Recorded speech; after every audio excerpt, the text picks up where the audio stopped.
नमस्कार, मैं अभिषेक उपाध्याय। आप देख रहे हैं टॉप सीक्रेट। तेल संकट के बीच में योगी आदित्यनाथ के काफिले में कितनी गाड़ियां हैं, आप गिनते जाइए। आज हमारी स्टोरी यही है। ये स्टोरी इसलिए भी है क्योंकि खुद प्रधानमंत्री मोदी ने ये अपील की है कि तेल बचाइए।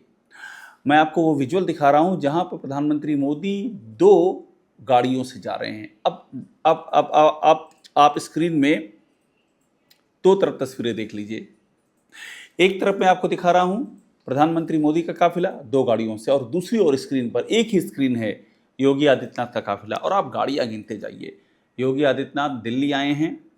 दिल्ली में केंद्रीय गृह मंत्री अमित शाह से मुलाकात की है, और जब वहां से निकले अमित शाह से मुलाकात करके, तो ये है उनकी गाड़ियों का काफिला। कितनी गाड़ियां हैं, सिक्योरिटी का कॉन्वॉय, एम्बुलेंस, तमाम सारी चीज़ों को एक साथ आप गिन लीजिए। और फिर आप बगल जो स्क्रीन का दूसरा हिस्सा है वहाँ पर प्रधानमंत्री मोदी की दो गाड़ियों को देखिए, और आप खुद ये सोचिए कि ये प्रधानमंत्री की अपील किसके लिए है। अगर बीजेपी के अपने ही नेता यूपी जैसे राज्य के मुख्यमंत्री इस अपील को नहीं समझ रहे हैं, तो फिर इस अपील के मायने क्या हैं? क्या ये अपील सिर्फ आम लोगों के लिए है? हालांकि बीजेपी के कुछ और कद्दावर नेता और मंत्री भी इस अपील पर अमल करते हुए नजर आए हैं जो प्रधानमंत्री ने की है, जिसमें कि मैं आपको दिखा रहा हूं देवेंद्र फडणवीस मोटरसाइकिल से जाते हुए। देवेंद्र फडणवीस दिख रहे हैं। मोटरसाइकिल से जाने के पीछे का प्रयोजन ये है कि एक मैसेज देना है कि हमको ईंधन बचाना है, हमको अनावश्यक काफिला कम करना है। अश्विनी वैष्णव एक गाड़ी से जाते हुए दिख रहे हैं। पूरा जो काफिला है वो इन्होंने छोड़ दिया है अपना। नितिन गडकरी तो बस में सवारी करते हुए दिख रहे हैं। तमाम अलग अलग तस्वीरें आपको दिखेंगी। गडकरी, अश्विनी वैष्णव, देवेंद्र फडणवीस, अलग अलग राज्यों से भी ऐसी ऐसी तस्वीरें आ रही हैं। लेकिन इस सब के बीच में योगी आदित्यनाथ इतने बड़े काफिले से दिल्ली में अमित शाह के घर से निकलते हैं, और उसके बाद जब यूपी भवन वो पहुंचते हैं, एक बार फिर से देख लीजिए। चूँकि काफिला तो वही है, लेकिन यूपी भवन में जब कैमरा घूमा है तो और भी ज़्यादा तस्वीरें फ्रंट से आई हैं। और उस पूरे फ्रंट से जो तस्वीरें आई हैं उसमें एक लंबी खेप गाड़ियों की दिखाई हुई है। यूपी सदन में एंट्री करते हुए गाड़ियां दिख रही हैं। ये हाल तब है जबकि योगी आदित्यनाथ ने डायरेक्शन दिया कि मंत्रियों की फ्लीट से हटेंगे 50% वाहन, 50%। कहा कि वर्क फ्रॉम होम होगा, कहा कि ऑनलाइन मीटिंग होगी। मगर ये उपदेश, ये डायरेक्शन योगी जी किसके लिए दिया आपने? मंत्रियों के लिए। और आपके अपने काफिले में क्या स्थिति है? क्या घटाने के बाद इतनी ज़्यादा गाड़ियां हैं? अगर ये स्थिति है तो पहले कितनी गाड़ियां हुआ करती थी आपके काफिले में? ये क्या इस देश का सबसे ज़्यादा लंबा और सुविधा संपन्न काफिला है? ये सवाल खड़ा हो रहा है। बड़ी बात यह भी है कि ये सारी अपील इसलिए की जा रही है क्योंकि देश में तेल का संकट खड़ा होने के आसार हैं, और वो इसलिए क्योंकि दुनिया में तेल का संकट पैदा हो चुका है, बड़ा संकट। स्ट्रेट ऑफ हार्मुज जिस तरह से लगभग बंद हो चुकी है, जिस तरह से वहाँ से इक्का दुक्का ही जहाज़ गुजर पा रहे हैं बमुश्किल, और वो भी कितना सेफ होंगे वो खुद नहीं जानते हैं। ऐसे में भारत के पास तेल आए तो कहाँ से आए, ये बड़ा सवाल है। अब भारत की दिक्कत क्या है? भारत की दिक्कत ये है कि भारत अपने कुल आयात का 40% हिस्सा इसी स्ट्रेट ऑफ हार्मुज से, जो उसके शिप हैं वो गुजरते हैं, जो ईरान और ओमान के बीच में है, जहाँ लंबा युद्ध चला है और अभी भी युद्ध के बादल मंडरा रहे हैं। 40% हिस्सा भारत के कुल आयात का इसी रास्ते से आता है, इसी रास्ते से गुजरता है। अब बड़ी बात यह भी है कि भारत 90% कच्चा तेल अपनी ज़रूरत का विदेश से खरीदता है। यानी कि निर्भरता का लेवल देखिए, 90% कच्चा तेल खरीद रहा है, और उसमें से 40% इसी स्ट्रेट ऑफ हार्मुज से होकर के आ रहा है, जो लगभग बंद पड़ा हुआ है। सवाल ये है कि अगर ये स्थिति है तो क्या इसकी जानकारी योगी आदित्यनाथ को नहीं है?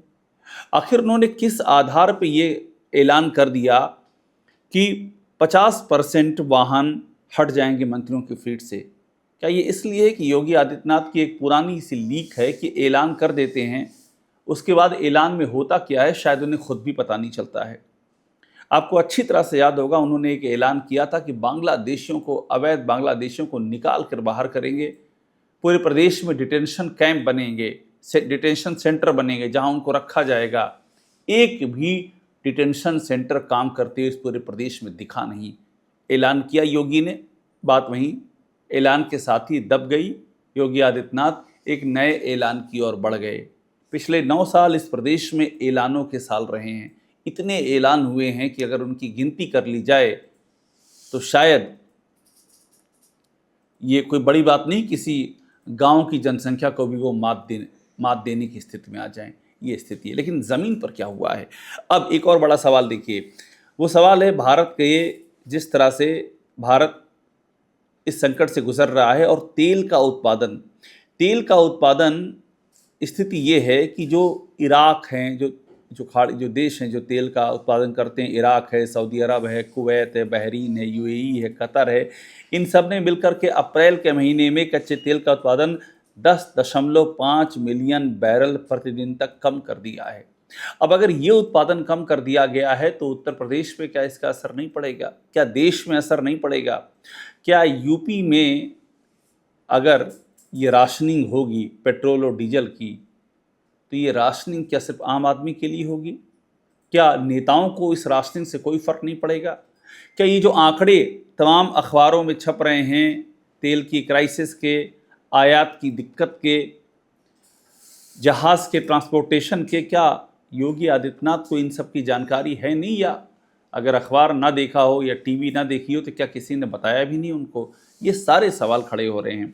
अब देखिए, मुद्दा यहाँ पर यह भी है कि जिस तरह से ये क्राइसिस बढ़ रहा है वो कहीं ना कहीं से कोविड की याद दिला रहा है।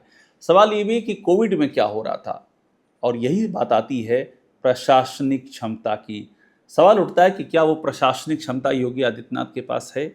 आप याद कीजिए, कोविड में जिस तरह के वो बयान दे रहे थे कि ना दवा की कमी है, ना ऑक्सीजन की कमी है, जबकि लगातार ऑक्सीजन की क्राइसिस, दवाओं की दिक्कत, लोगों की मौतें, शवों के अंबार लगना, शमशान घाटों में चिताओं की भीड़ होना, ये सब दिख रहे थे। इसके बाद भी ये बयान दिया जा रहा था कि कहीं कोई समस्या नहीं, और साथ में चेतावनी भी, किसी ने अफवाह फैलाने की कोशिश की तो हम कड़ी कार्रवाई करेंगे। ये कब होता है? ये तब होता है जब आपको ज़मीनी हालातों की कोई जानकारी नहीं होती। आप सिर्फ बयान देते हैं, ऐलान करते हैं और अगले ऐलान के बारे में पता करते हैं इसके बाद क्या ऐलान करना है, यानी कि ज़मीन पे कुछ नहीं दिखता है। एक बार फिर से देखिए योगी आदित्यनाथ के इस काफ़िले को और सोचिए कि जिस तरह से ये काफ़िला दिल्ली की सड़कों पर जा रहा है, लखनऊ में क्या हाल होगा? जब दिल्ली में आपका काफ़िला इतना बड़ा है तो उस लखनऊ में, जिस प्रदेश के आप मुखिया हैं, इस तेल संकट के दौर में वहाँ पर क्या होगा? और सवाल ये भी है कि जिस तरह से तमाम जो मंत्री हैं वो कैमरे के सामने तो ये कह रहे हैं, ये दिखा रहे हैं 1-2 दिन के लिए कि कोई मोटरसाइकिल से जा रहा है, कोई बस में जा रहा है, कोई एक गाड़ी में जा रहा है, लेकिन अगर ये स्थितियां रही कि सब लोग ने फॉलो नहीं करना शुरू किया उसको, तो बाकी भी कब तक करेंगे? फिर वो कुछ दिन के कैमरे जैसे हटेंगे, फिर से वही काफिला शुरू हो जाएगा। और इसीलिए प्रधानमंत्री का 2 गाड़ियों के काफिले पर चलने की जो तस्वीर थी वो बीजेपी के अपने नेताओं के लिए ही सबसे बड़ा मैसेज था। 20 से अधिक राज्यों में बीजेपी और एनडीए की सरकारें हैं, 20 से अधिक राज्यों में। अगर वहाँ पर सरकारों ने यह ऑस्टेरिटी अपना ली, सरकारों ने ये ईंधन और तेल की बचत करनी शुरू कर दी, तो देश में बड़ा फर्क पड़ जाएगा, बड़ा बदलाव आ जाएगा और बाकी भी राज्य करने पर मजबूर होंगे। लेकिन जब BJP ruled state Uttar Pradesh सबसे महत्वपूर्ण राजनीतिक तौर पर प्रदेश माना जाता है, वहाँ के मुखिया की अगर ये तस्वीर आएगी इतने काफिले के साथ में चलने की, तो फिर सवाल है कि तेल संकट के बीच प्रधानमंत्री की अपीलों का क्या मायने होगा, लोग इसे क्यों स्वीकारेंगे, उस पर क्यों अमल करेंगे और वो आम जनता के लिए किस बात का संदेश होगा। टॉप सीक्रेट को देखते रहिए, लाइक कीजिए, इसे सब्सक्राइब आप ज़रूर कर लीजिएगा।